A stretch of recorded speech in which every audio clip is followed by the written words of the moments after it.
The basement door had been locked for 3 months. Ethan thought he knew why. The previous tenant had mentioned flooding issues, but what he discovered when he finally opened that door would make him question everything he thought he knew about the house he'd been living in. Ethan had moved into the 2-story colonial in Hartford, Connecticut in early October. The rent was suspiciously low for such a spacious place, but the landlord, Mrs. Patterson, had been upfront about the basement situation. Water damage, she'd explained. Insurance is handling it, but it'll be months before it's usable again. For 3 months, Ethan lived comfortably in the main house. The kitchen was modern, the living room spacious, and his bedroom upstairs had plenty of natural light. He never thought much about what lay beneath his feet, but the sounds started in January. At first, it was just creaking. Old houses settle, Ethan reasoned. Wood expands and contracts with temperature changes, perfectly normal. But the creaking followed a pattern. 3 long groans, followed by silence. Then 3 more, always at 2:17 a.m. Ethan began setting his phone alarm to 2:15 a.m. just to confirm he wasn't imagining it. Night after night, exactly 2 minutes later, the sounds would begin. 3 creaks, silence. 3 creaks, silence. It sounded like footsteps on wooden stairs. But there was no one in the basement. The door was locked, and Mrs. Patterson had the only key. She'd shown him the water damage photos on her phone, standing water, warped floorboards, ruined furniture. The space was uninhabitable. So why did it sound like someone was walking down there every night? On a Tuesday in late January, Ethan decided he'd had enough. He called Mrs. Patterson and demanded access to the basement. "I think you might have a rodent problem," he lied. "I'm hearing noises at night." Mrs. Patterson hesitated. "The insurance adjuster hasn't finished their assessment. I just want to take a quick look, make sure nothing's gotten worse." After 20 minutes of back and forth, she agreed to bring the key over that evening. But Ethan couldn't wait. The sounds had been getting louder, more frequent. Sometimes he heard them during the day now, always in sets of 3. His sleep was suffering. His work was suffering. He needed to know what was causing those sounds. The basement door was solid oak, painted white, with an old-fashioned skeleton key lock. Ethan had tried picking it weeks ago with no success, but looking at it now, in the bright afternoon light, he noticed something he'd missed before. The paint around the lock was scratched. Recent scratches, too, cutting through the white paint to reveal dark wood underneath. Someone had been picking this lock, recently and frequently. Ethan examined the scratches more closely. They formed a pattern around the keyhole, the telltale marks of someone inserting something other than a key. Someone had been getting into this basement, despite Mrs. Patterson's assurances that it was sealed. But who? And why? That night, Ethan didn't set his alarm. He lay in bed, fully clothed, listening. At 2:17 a.m., the sounds began. But this time, Ethan was ready. He crept downstairs, flashlight in hand, and pressed his ear against the basement door. The creaking was definitely coming from below. Slow, deliberate footsteps on wooden stairs. Someone was down there. Someone was walking around in his basement in the middle of the night. He tried the door handle, locked, as always. But as he listened, the footsteps stopped. Complete silence. Then after a long moment, he heard something that made his blood freeze. Footsteps climbing the stairs, coming toward the door, coming toward him. Ethan backed away from the door, his heart hammering. The footsteps grew louder, closer. They reached the top of the stairs and stopped. Silence. Ethan stood in his living room, barely breathing, staring at the basement door. On the other side, maybe 3 feet away, someone was standing, listening, waiting. He grabbed his phone and dialed 911, but hesitated before hitting call. What would he tell them? That he thought someone might be in his locked basement? They'd think he was paranoid. Instead, he waited. After 10 minutes, he heard the footsteps again, this time moving away from the door, back down the stairs. The 3 creak pattern resumed, then faded into silence. The next morning, Ethan called a locksmith. "Old skeleton key locks are easy to pick if you know what you're doing," the locksmith explained as he worked on the door, "especially if someone's been practicing on this particular lock. See these scratches? This has been picked dozens of times." The lock clicked open. "Want me to stick around while you check it out?" the locksmith asked. Ethan nodded gratefully. The basement door opened to a narrow staircase leading down into darkness. Ethan flicked on his flashlight and took his first step down. The smell hit him immediately. Not the musty odor of water damage, but something else. Something organic and unpleasant, like food that had been left out too long. The stairs were wooden, old but solid, no water damage that Ethan could see. In fact, the basement looked completely dry. At the bottom of the stairs, Ethan's flashlight beam revealed a finished basement with concrete floors, paneled walls, and a drop ceiling with fluorescent lights. He found the light switch and flicked it on. The basement was not flooded. There was no water damage. There never had been. Instead, the space had been converted into a living area. There was a twin bed in one corner, neatly made, a small table with 2 chairs, a mini refrigerator humming quietly in the corner, shelves lined with canned food, bottled water, and what looked like medical supplies. Someone had been living in his basement. But that wasn't the worst part. The worst part was the wall opposite the stairs. It was covered floor to ceiling with photographs, hundreds of them, all of Ethan. Photos of him sleeping in his bedroom upstairs, photos of him cooking breakfast in the kitchen, photos of him watching TV in the living room, photos of him showering, photos of him getting dressed. Some of the photos were date-stamped. The oldest ones were from October, the week he'd moved in. The newest ones were from yesterday. Someone had been living in his basement for 4 months, coming upstairs at night to photograph him while he slept. Jesus Christ, the locksmith said from behind him. We need to call the police now. But Ethan was staring at something else. A notebook on the table, open to a page filled with handwritten text. His name appeared multiple times. His daily schedule was mapped out in detail. His habits, his routines, his patterns. And at the bottom of the page in red ink, ready to make contact soon. E doesn't suspect anything. Plan proceeding perfectly. That's when they heard the front door upstairs slam shut. The police are on their way, the locksmith whispered, but Ethan was already moving toward the stairs. Whoever had been living down here was back, and they knew Ethan had discovered their hiding place. The police found Mrs. Patterson's nephew Marcus hiding in Ethan's bedroom closet 20 minutes later. He'd been homeless for 6 months and had been using his aunt's properties as temporary shelter. Mrs. Patterson had no idea he'd been living in Ethan's basement. The water damage story was real, Officer Martinez explained to Ethan later.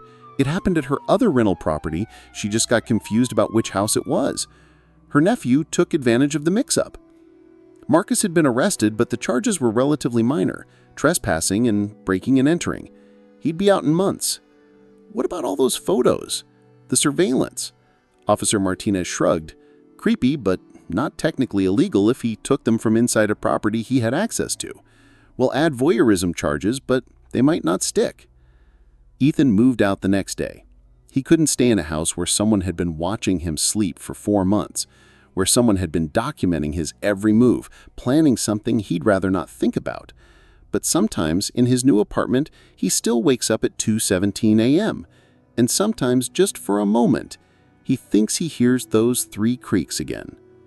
The sound of footsteps on wooden stairs coming up from below. The basement in Maya's childhood home had always been off limits.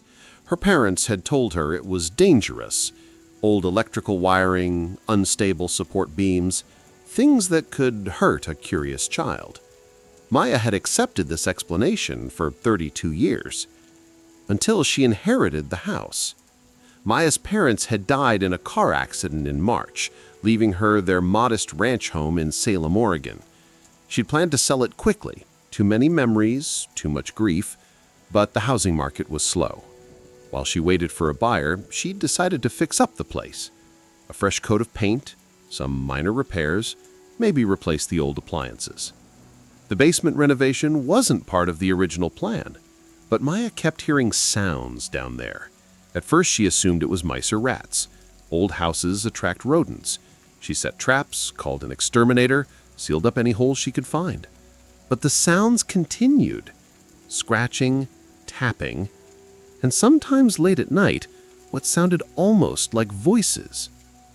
I'm telling you, her brother Kevin said during one of his visits, Mom and Dad always said that basement was a mess, Probably just settling sounds, old pipes, stuff like that. But Maya couldn't shake the feeling that something was wrong. The sounds were too rhythmic, too purposeful. And there was something else, a smell that seemed to come from the basement door, sweet and cloying like flowers left too long in water. In April, Maya hired a contractor to assess the basement's condition. "If I'm going to sell this place, I need to know what's down there," she explained. The contractor, a middle-aged man named Rick, agreed to take a look. Maya's father had installed a heavy-duty lock on the basement door years ago, much more substantial than the simple latch that had been there during Maya's childhood. It took Rick 20 minutes with a crowbar to break it open. "Weird that they'd lock it up so tight," Rick muttered as the door finally gave way. The smell hit them immediately. Not the sweet floral odor Maya had been noticing, but something much worse. Something that made Rick cover his nose and mouth with his shirt. "Ma'am, I think we need to call someone," Rick said carefully. The basement stairs were steep and narrow, leading down into complete darkness. Maya's father had apparently removed all the light bulbs, but even in the dim light from upstairs, Maya could see that the basement wasn't what she'd expected. It wasn't a storage area or an unfinished utility space. It was a room, a deliberately created, carefully maintained room, with bars on the windows. Rick refused to go down the stairs. He said, "This is beyond home improvement. This is police business." But Maya was already descending, her phone's flashlight illuminating the basement inch by inch.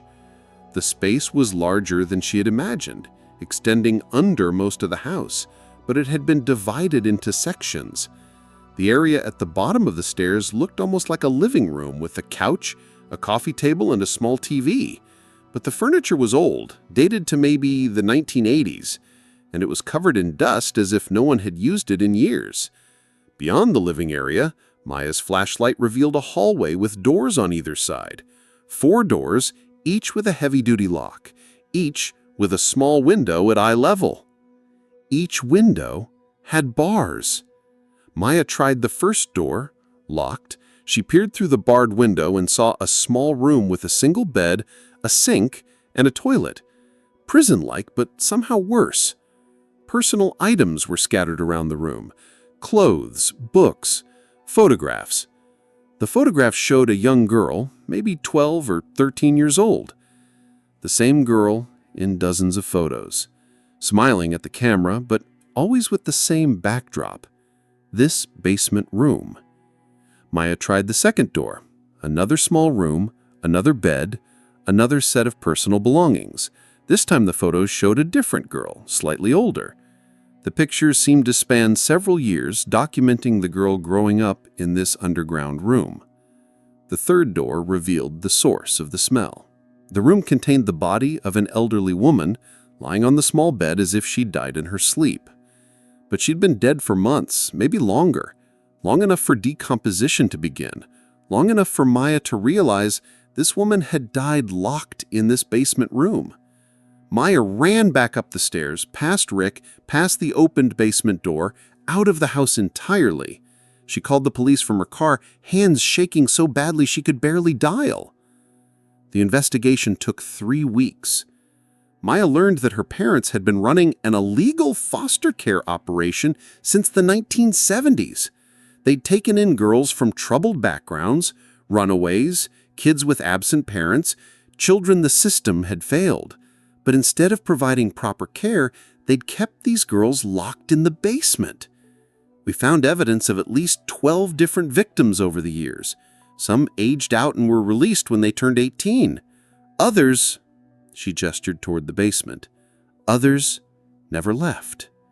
The elderly woman's body was identified as Margaret Torres.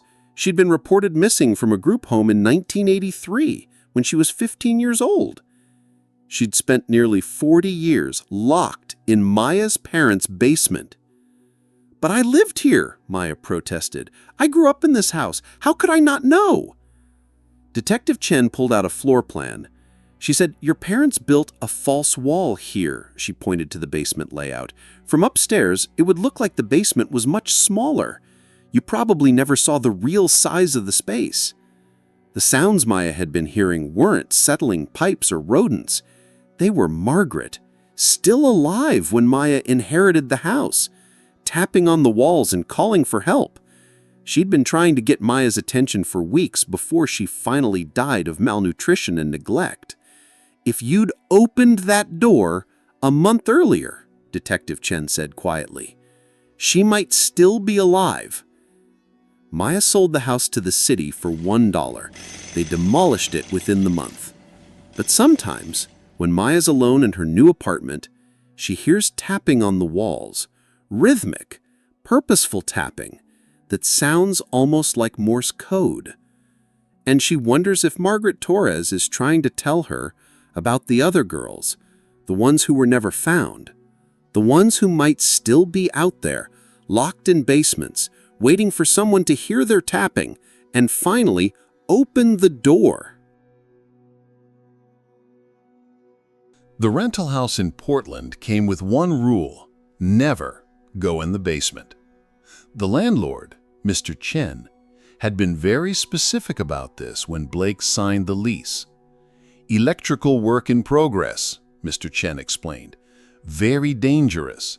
I have contractor coming next month to finish. You stay upstairs only." Blake didn't mind. The house was beautiful, a renovated Victorian with hardwood floors, high ceilings, and large windows that filled the rooms with natural light. And the rent was incredibly cheap for Portland. Blake figured he could live with the basement restriction for a few months. But Blake was a night owl, and the house got very quiet after midnight. That's when he started noticing the sounds from below. At first, it was just occasional creaking, which Blake attributed to the house settling. But over the course of several weeks, the sounds became more distinct, more deliberate. Footsteps, voices, and sometimes music. Old music, jazz from the 1940s and 50s, the kind his grandmother used to play on her ancient radio. But it was faint, muffled by the floor, and Blake began to wonder if he was imagining it. One night, in February, Blake was working late on his laptop when he heard something that made him pause. Laughter. Clear, distinct laughter coming from the basement. Multiple voices, as if there was a party going on downstairs. Blake checked the time.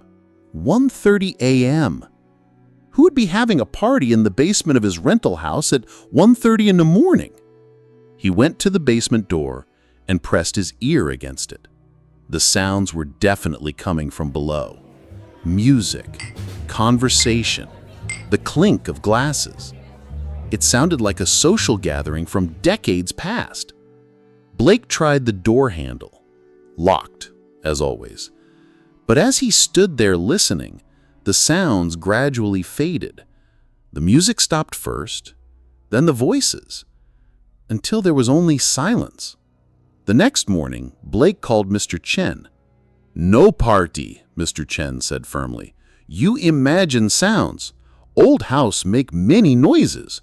You stay upstairs." But Blake hadn't imagined it. The sounds continued night after night, always starting around 1 a.m. and lasting for about an hour. Always the same vintage music, the same pattern of conversation and laughter. Blake began recording the sounds on his phone. When he played them back the next day, there was nothing but silence. His phone picked up no audio from the basement at all.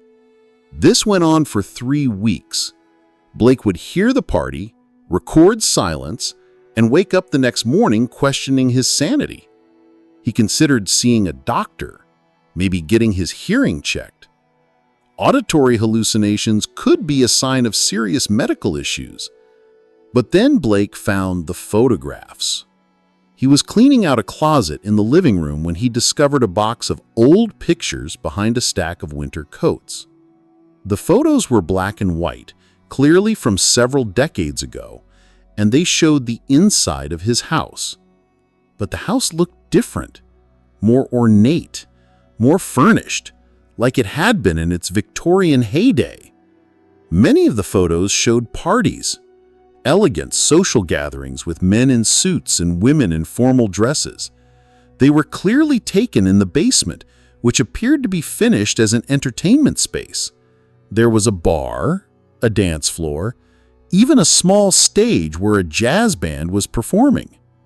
Blake recognized the band members immediately.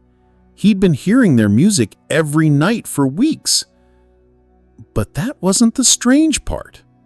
The strange part was that all the people in the photographs looked wrong. Their faces were too pale, their eyes too dark. They were smiling, but the smiles didn't reach their eyes. And in every single photograph, everyone was looking directly at the camera with the same unsettling expression. At the bottom of the box, Blake found newspaper clippings. Mysterious deaths at local gathering, March 15, 1953. The headline was from the Portland Oregonian. The article described a private party held in the basement of a Victorian home. 23 people had been found dead the next morning, all apparently from carbon monoxide poisoning caused by a faulty furnace. Victims discovered seated as if party continued, March 16, 1953. This follow-up article included details that made Blake's hands shake as he read. The victims had been found in their party clothes, seated around tables, as if the gathering was still in progress. Some were holding drinks, others appeared to be mid-conversation. All had died peacefully, without any apparent awareness of the danger. The address matched Blake's rental house exactly. That night, Blake didn't go to bed. He sat in the living room with the newspaper clippings spread out on the coffee table, waiting for 1 a.m. When the sounds began, Blake was ready. He went to the basement door and knocked. The music stopped immediately. Blake knocked again, 3 times. From below, he heard 3 knocks in response. "Can you hear me?" Blake called through the door. Silence. Then, faintly, a woman's voice. "We've been waiting so long." Blake's blood ran cold. Waiting for what? Waiting for someone to join us. We're so lonely down here. The party's been going on for 70 years, but we need new guests. Blake backed away from the door. "I can't come down. The door is locked." Laughter. Multiple voices, all laughing at once. "The door is never locked from the inside, Blake. We've been waiting for you to realize that." Blake looked at the door handle. From his side, it had always been locked. But what if that was only true from the outside? "Just turn the handle, Blake. Come join the party. We have such wonderful music, such elegant company. And once you're here, you'll never want to leave." Blake ran upstairs, packed his belongings, and left that night. He forfeited his security deposit and broke his lease, but he didn't care.